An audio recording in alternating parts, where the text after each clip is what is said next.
Have you ever finally walked away from a toxic situation, set a healthy boundary, done exactly what your therapist told you to do, and instead of feeling free, you feel absolutely terrified? Yes. Why does peace feel like a panic attack? Right. Well, welcome to Chapter 5. Welcome to Phantom Gravity. This is our deep dive for today. I am so just incredibly eager to get into this one. It's such a visceral topic. It really is. So today we are taking a look at this massive stack of sources. We've got clinical psychology journals on behavioral loops. We're looking at some deep tissue neurobiology research on stress adaptation and these incredibly poignant essays on emotional recovery. Yeah, and our mission today is really to synthesize all of that into one clear picture for you. Exactly. We want to understand that confusing, honestly terrifying space between breaking a toxic cycle and, actually feeling good about it. Because if you are listening to this right now, chances are you've been there. Oh, absolutely. You've made the hard choice, you've cut the cord, and you're sitting there wondering why your heart is racing, your stomach is in knots, and you feel like you've made a catastrophic error. It's the worst feeling in the world. It is, but we are sitting right here at the table with you. Over this deep dive, we are going to discover exactly why doing the exact right thing can, well, temporarily feel like the biggest mistake of your entire life. It is such a profound contradiction. And I mean, it's one that touches almost every aspect of the human experience. It really does. We spend so much time strategizing our escape from bad situations. Right. Like, we read all the self-help books, we go to the counseling sessions, we write, I don't know, pages and pages of journal entries weighing the pros and cons. Well, the endless pros and cons lists. Yes. And we build up this monumental, life-altering courage to finally just say no, or to walk away, or to finally prioritize our own well-being. And yet the clinical data shows we are entirely unprepared for the biological and psychological backlash that immediately follows. That is so true. And I want to start by really unpacking the baggage we bring to the starting line, because before we can even begin to understand this core concept of phantom gravity, we first have to look at the wildly unrealistic expectations we carry when we finally decide to change our lives. The Hollywood myth. Exactly. The behavioral essays we read highlight that specific point of severance, the moment you quote unquote break the loop. Yeah. Think about what that actually looks like. It's the moment you type out that difficult text message, taking a deep breath before hitting send. My heart rate goes up just thinking about it. Right. Or it's when you verbally tell a family member you aren't coming to the holiday dinner. It's when you pack up your desk, hand in your badge, and walk away from that familiar trap of a soul-crushing job. Right, it's that physical act of cutting the tether. Yeah, the act itself. And there is an incredible false expectation we have about this moment, which, I am absolutely guilty of buying into. We expect this cinematic climax. Oh, for sure. We all want that. You know exactly what I'm talking about. You send the text and suddenly the indie folk music swells in the background, the gray clouds part, the sun breaks through, and you strut down the sidewalk into your new life, holding an artisanal coffee, feeling 100 pounds lighter. Completely cured of your past. Like a romantic comedy ending where the protagonist is just suddenly whole. Yes. But what the clinical journals aggressively point out is how deeply our cultural narratives have failed us here. They really have. We are so conditioned by movies, by literature, and now, especially by social media narratives of glow-ups and healing eras. Oh, the healing era trend. Right. We're conditioned to expect an immediate euphoric emotional reward when we make a healthy choice. We expect instant closure. But that just isn't real. No, it's not. Those cultural narratives are skipping over the reality of human biology. They completely ignore the neurological lag between making a healthy choice and our nervous system actually feeling safe enough to enjoy it. I have to stop you there and push back a little, because this is where the frustration really sets in for anyone living through it. Okay, let's hear it. If my brain is supposedly this highly evolved supercomputer designed to keep me happy and alive, why is there a lag at all? That's the million-dollar question. Right.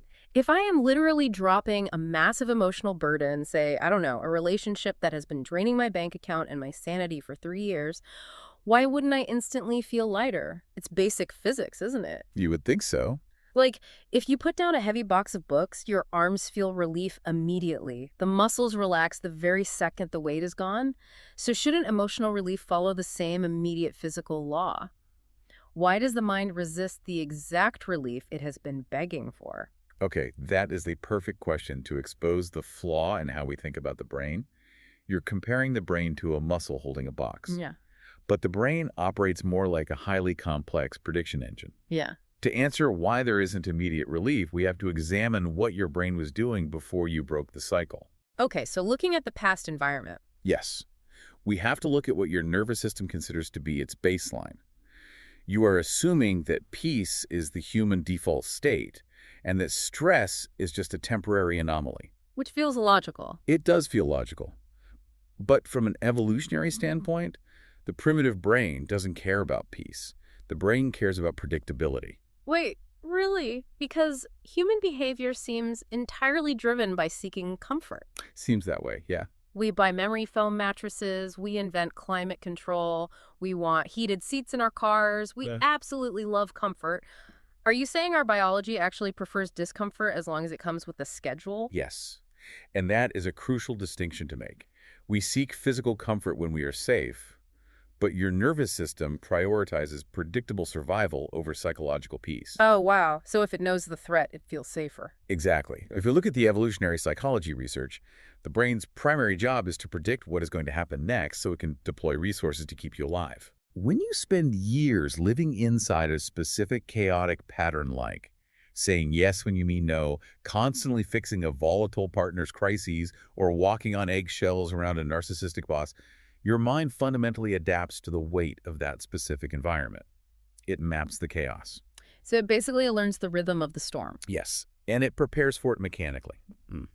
Let's get into the actual neurobiology of what's happening when you live in that toxic loop. Let's do it. Your body is relying on a system called the HPA axis, the hypothalamic pituitary adrenal axis. Right, the stress response system. Exactly.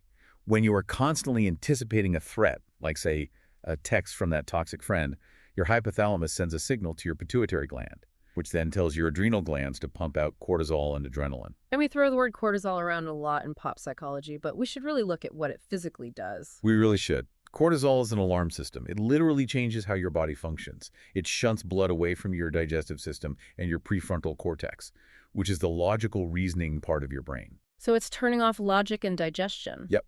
And it pushes all that blood into your muscles. It dilates your pupils. It suppresses your immune system because, well, fighting a virus isn't really important if you're about to be eaten by a tiger, or in our modern case, screamed at by a boss. So you are physically transforming into a fight-or-flight machine on a daily basis. Continually. Yeah. And the concept researchers use for this is allostatic load. Allostasis is the process by which the body responds to stressors to regain balance. But when the stress is chronic, you develop a heavy allostatic load. Your baseline actually shifts. Yes. Your brain learns to actively brace for the chaos. It expects the exhaustion. If your partner is volatile, your brain is humming with a low-level anxiety 24/7, constantly calculating their mood the second you hear their key in the door. Wow. Over time, that heavy, anxious rhythm, that state of high physiological alert, becomes the definition of normal for your biology. That is deeply tragic when you really think about it.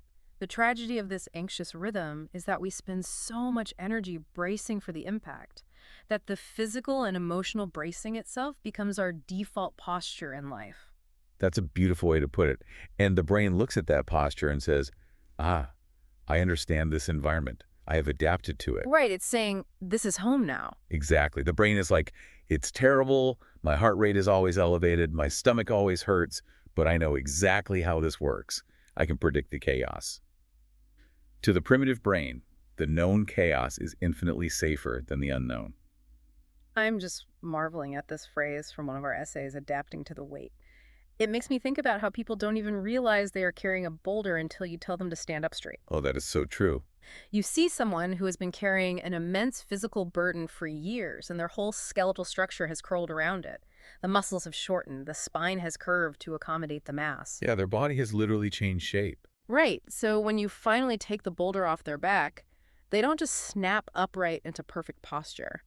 It physically hurts to stand up straight because their anatomy has been permanently, or at least semi-permanently, altered by the weight. The adaptation to the weight alters the structure. And psychologically, adapting to toxic environments alters our cognitive architecture through neuroplasticity. And we usually talk about neuroplasticity as a positive thing, right? The brain's ability to rewire itself. We do, but it works both ways. Yeah. The neural pathways dedicated to hypervigilance, to reading microexpressions, to crisis management, those pathways become incredibly thick, myelinated superhighways. You build an entire neural identity around surviving the storm. Okay, so here is where the science creates that massive collision with our daily lives. When the storm vanishes, we don't feel relief because the brain's predictive model just broke. The superhighways are suddenly empty. Which brings us to the core concept of this entire deep dive. We've established that the brain loves its heavy, chaotic baseline because it's predictable, and it has physically wired itself to carry that load. So what physically and mentally happens when you suddenly drastically remove that weight? Enter the concept of phantom gravity. Phantom gravity. It is such a brilliant, evocative term for a very complex neurobiological reality. It really is. The mind essentially goes into acute withdrawal. It has become addicted, in a very literal chemical sense, Yeah. to the friction and the predictability of the chaos. So it's a real addiction. It is. And when you remove the friction, the resulting emptiness causes a massive systemic panic response. There is an incredible analogy in the source material that perfectly crystallizes this feeling, taking it out of the realm of abstract neuroscience and putting it right onto your body. The watch analogy, I love this one. Yes. So the author asks you to think about wearing a heavy, automatic steel watch on your left wrist every single day for years. If you've ever worn one of those chunky mechanical watches, you know exactly what this sensory experience is like. Oh yeah, they are heavy. You get entirely used to the weight of that steel. You get used to the coldness of the metal when you put it on in the morning, the sweat underneath the band on a hot day, and specifically that faint vibrating sweep of the mechanical rotor spinning inside the casing as you move your arm. It becomes integrated into your physical schema.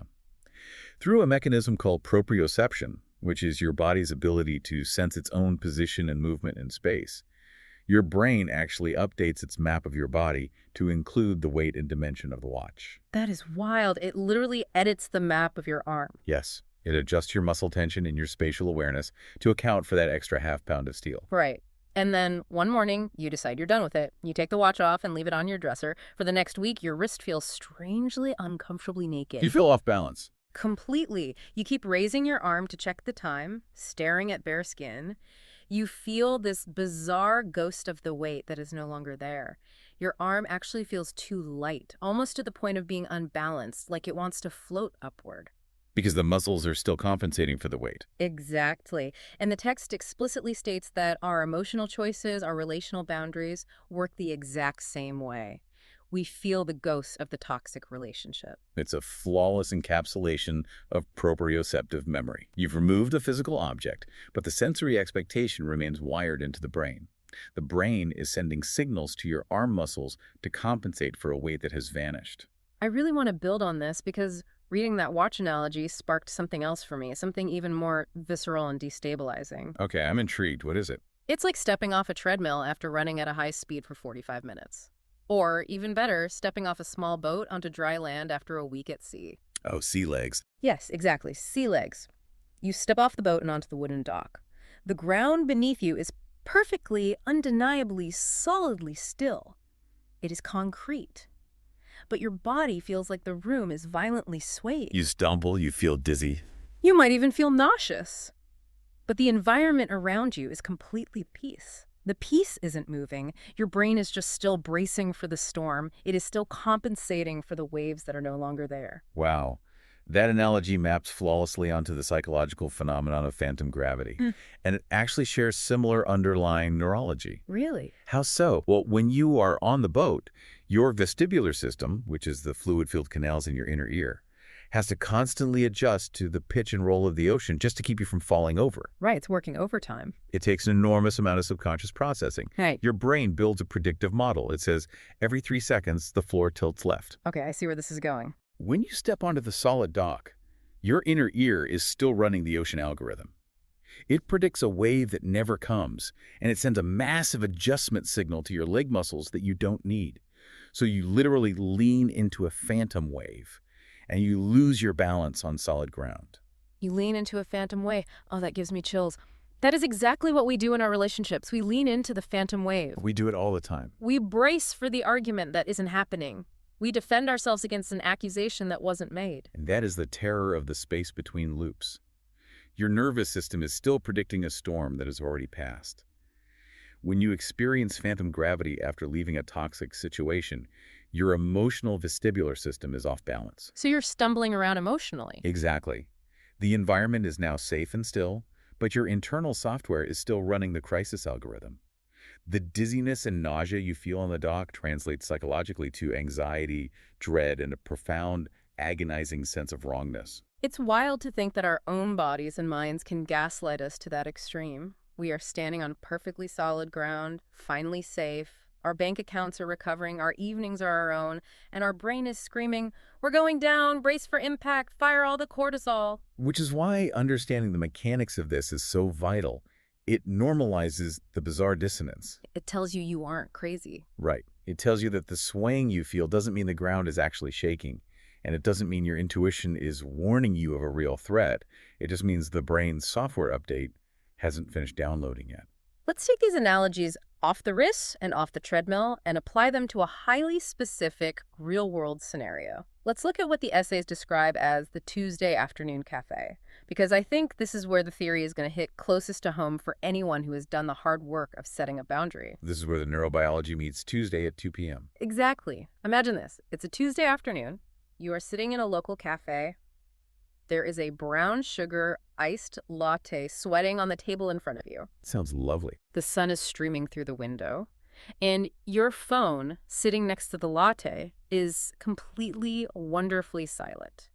It is silent because you finally did the hard thing. You told that one friend, and we all know exactly the dynamic, the emotional vampire friend, that you couldn't be their emergency therapist today. You set the boundary. You said, "I don't have the capacity for this conversation right now." Which is a monumental achievement, particularly for someone whose neural pathways are deeply wired for codependency or people-pleasing. Huge. It's a massive victory. And theoretically, logically, you should feel serene. The sun is shining, the coffee is sweet, the jazz music is playing lightly in the background. But you don't feel serene. No. Instead, as you sit there looking at the condensation dripping down the side of that plastic cup, you feel panicked. You are experiencing a 5-alarm fire in your chest. The contrast between the external safety and the internal state is agonizing. You are objectively safe, Yeah. but subjectively terrified. The imagery is so evocative. The sweating latte is such a beautiful, grounding detail, showing that the real world is calm, the world is just passing by, the ice is melting slowly, the barista is casually wiping down the espresso machine. Everything is completely fine. But internally, it's chaos. Yes, internally your brain starts whispering, it starts interrogating you. Why is it so quiet? Are they mad at me? Are they trash-talking me to our mutual friends right now? Did I do the wrong thing? Am I actually a terrible, selfish person? Should I text them and apologize? Let's dig into the mechanics of those specific whispers, because this is fascinating. What is the actual function of that internal dialogue? Yeah, why does it happen? We tend to view this simply as low self-esteem or insecurity or guilt. But through the lens of phantom gravity, it's something much more mechanical and survival-driven. This isn't just self-doubt. This is your brain actively seeking out the missing friction because the silence feels unnatural. But wait, I have to challenge that. We're always told to trust our gut. Intuition is supposed to be this highly evolved sixth sense that protects us. How do we know that those whispers in the cafe are just phantom gravity and not our genuine moral intuition telling us we actually messed up and hurt someone we care about? It's a brilliant question, and honestly, distinguishing between trauma response anxiety and genuine intuition is the hardest work of healing. So how do we tell the difference? Here is the mechanical difference. Intuition is generally calm, grounded, and clear. It feels like a quiet knowing. What is happening in the cafe, the racing heart, the frantic scanning of scenarios, the urgent need to fix it, that is a somatic threat response. The brain is looking for a job to do. Exactly. We can look at a specific network in the brain called the default mode network, or the DMN. Okay, the DMN. The DMN is active when your brain is at rest, when you're daydreaming or ruminating. When you've spent years managing someone else's crises to ensure you don't get abandoned, your DMN is constantly simulating worst-case scenarios. So it's always running threat simulations in the background. Yes. And now you've removed the crisis. The brain is suddenly unemployed. It's sitting at an empty desk, twiddling its thumbs, and the DMN kicks into overdrive. It says, Why aren't we working? If we aren't working, something terrible is going to happen because it always does. Wow. So it generates anxiety to simulate the missing friction, asking, are they mad at me?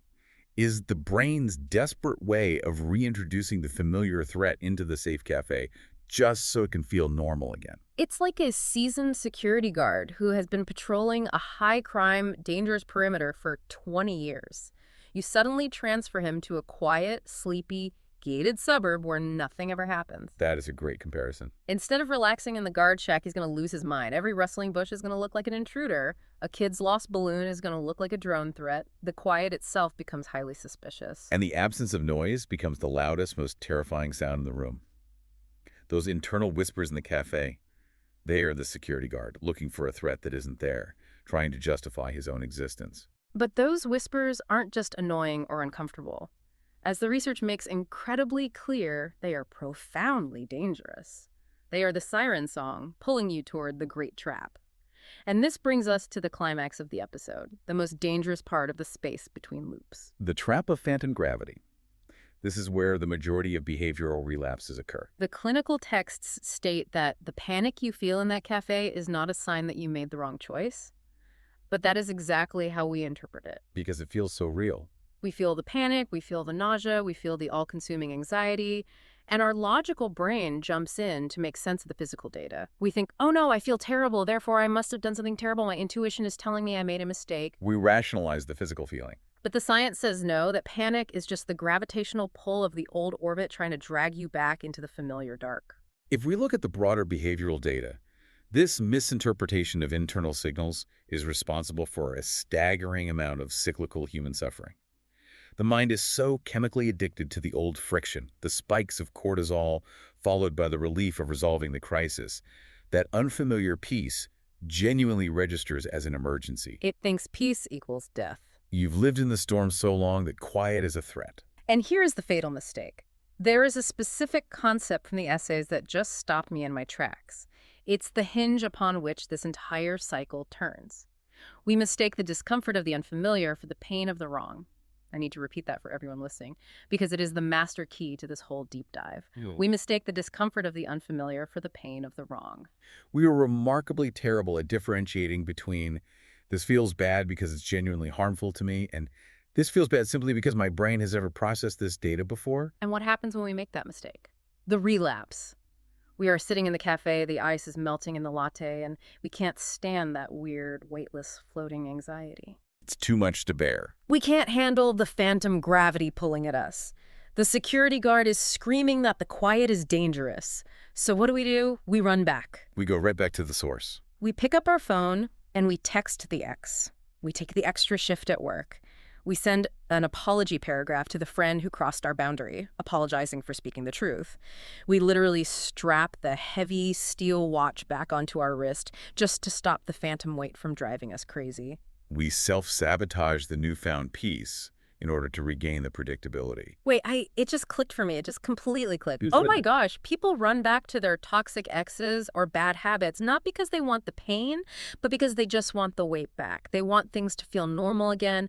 They aren't running back to the soul-crushing job because they like being miserable. They are running back to the gravity. Yes, and to take that a step further, it rewrites our entire understanding of self-sabotage. Yes. People always say, oh, they just love the drama, or you accept the love you think you deserve. But it's not a character flaw. Not at all. It's not that they secretly miss being yelled at, or missed being taken for granted, or enjoy the pain. They just couldn't handle the physiological feeling of floating in space without a tether. They needed the gravity to feel grounded, even if the gravity was actively crushing their bones. This is a monumental shift in perspective. It removes the deep shame associated with relapse. Whether we are talking about returning to a toxic relationship, a financially ruinous habit, or an abusive workplace, we judge ourselves so harshly for going back. We beat ourselves up. We think we are weak, or that we are fundamentally broken, or that we secretly desire punishment. But if you look at it through the lens of phantom gravity and neurobiology, going back isn't a moral failure. What is it then? It is a desperate, misguided attempt by your nervous system to find solid ground. It is the brain utilizing negative reinforcement, seeking the removal of the anxiety of the unknown by re-engaging with the known threat. You are simply choosing a known pain over an unknown terror. Choosing a known pain over an unknown terror. Because the unknown terror is just, well, floating. It's the sea legs. It's the dizzying, nauseating feeling of stepping off the treadmill and feeling the room spin out of control. We get back on the treadmill, crank it up to 10 miles an hour, and start sprinting again just so the room will stop spinning. Mistaking the discomfort of the unfamiliar for the pain of the wrong is exactly where the escape plan fails. Our internal alarms are blaring, but they are false alarms triggered by a sudden drop in ambient temperature, not an actual fire. We misinterpret our own internal dashboard, confusing new with dangerous. Okay, so this brings us to a very urgent, practical question. If our own internal alarm systems are actively lying to us, if our own brains are trying to sabotage our escape by simulating a panic attack, how on earth do we survive this? That is the big question. How do we survive this terrifying space between loops without running back to the chaos? Because simply knowing about the concept of phantom gravity doesn't magically make the nausea of the sea legs go away. It doesn't make it go away now. The physiological response still has to run its course, but the conscious awareness changes how you respond to the symptoms. The clinical research offers a solution that is incredibly simple in theory, but brutally, agonizingly difficult in practice. The solution is, just sit there. Just sit there, do absolutely nothing. It says, if you can just sit there, take a sip of the drink, look at the silent phone, feel the condensation on the cup, let the discomfort wash over you without reacting to it, let the security guard run around screaming, but don't give him the keys to the building. In psychological terms, this is the ultimate exercise in non-reactivity, and it mirrors the mechanics of exposure therapy. You are exposing your nervous system to the perceived threat of peace and silence, and you are actively refusing to engage in the safety behavior. And the safety behavior would be texting the friend. Exactly. Or calling the ex, or filling the silence with new chaos. You are white-knuckling through the peace, which is such a bizarre concept to wrap your head around. White-knuckling through serenity. But I want to speak directly to you right now, the person listening to this who might be in that exact space. It's so important they hear this. If you are in this moment, sitting in that cafe, staring at your phone, feeling the phantom gravity pull at you, don't text them, don't fill the void, don't take the extra shift, just sit in the quiet. Let your hands shake a little bit. It is okay that you feel like you are crawling out of your skin. It is okay that it feels wrong. Because by doing this, by choosing not to react, the clinical data shows that the phantom gravity begins to fade. It has a biological half-life. So it literally burns off. Yes. The cortisol clears the bloodstream. The dizziness of the sea legs eventually dissipates once your inner ear realizes you are safely on dry land and adjusts its predictive algorithm. But you have to stay on the dry land long enough for the calibration to happen. If you get back on the boat, you reset the clock. And this brings up the mechanics of neuroplasticity again. There is a famous axiom in neuroscience. Neurons that fire together wire together. Coined by Donald Hebb in 1949. Yes. But the converse is also true, right? Neurons that fire out of sync lose their link. So when you sit in the cafe and you feel the panic, but you don't text the person, you are actively pruning those old, toxic neural pathways. You are literally disconnecting the wires of the old habit. That is the biological reality of long-term depression, the weakening of synaptic connections. Every time you feel the panic of the void and you do not run back to the chaos to fill it, you are providing your brain with a new, vital data point. You're giving it new evidence. Exactly. You are telling your amygdala, look, we sat in the silence, we didn't engage the threat, and we didn't die. The world didn't end. We survived. Yeah. Do that enough times, and the brain updates its predictive model. The silence stops being a threat and slowly, painstakingly, becomes the new baseline. I love the way one of the essays phrases this. It says, you are teaching your universe a new law of physics. That is so epic. By just drinking your iced latte and enduring the discomfort, you are literally bending the reality of your own mind. You are rewriting the gravity of your life. You are proving to your primitive brain that you can survive the silence. Which leads to one of the most beautiful and challenging thoughts we uncovered in our research. You are learning that peace is an acquired taste, and you are finally giving yourself the grace to acquire it. Peace is an acquired taste. It is such a brilliant, counterintuitive subversion of how we usually think about peace. We assume peace is innate. We assume it's like water, everyone naturally wants it, everyone is born craving it, and it goes down smooth. But for someone who has adapted to the weight of chaos, peace isn't water. Peace is like a dark, complex espresso, or incredibly bitter 90% dark chocolate, or a really earthy dry wine. The first time you try it, you recoil. Because it's so unfamiliar. Right. Your palate isn't trained to understand the flavor profile.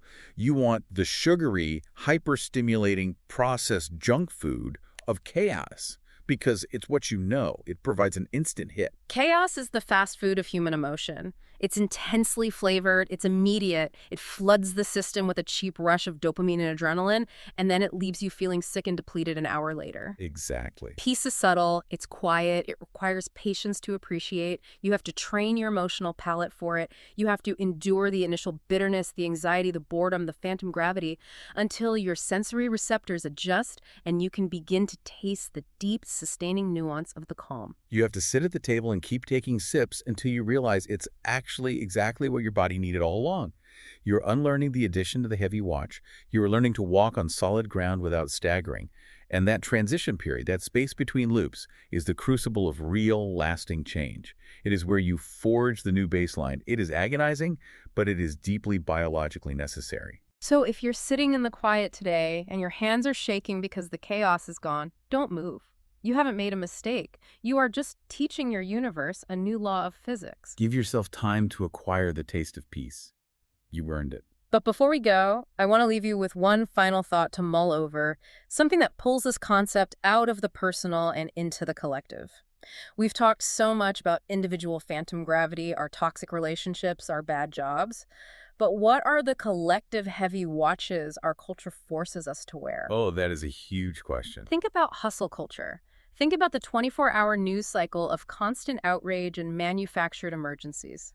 We are an entire society braced for impact, running on a massive global treadmill of cortisol. We really are. If we actually achieved the peace we claim to want, if the news went quiet, if we all got a 4-day work week and enough money to rest, would we even know how to enjoy it? Or would we all just have a collective panic attack, frantically searching for the next crisis because we've forgotten how to just sit in the cafe? It's something to think about the next time you find yourself reaching for your phone, just to fill the silence. Thanks for joining us on this deep dive. We'll see you in the next orbit.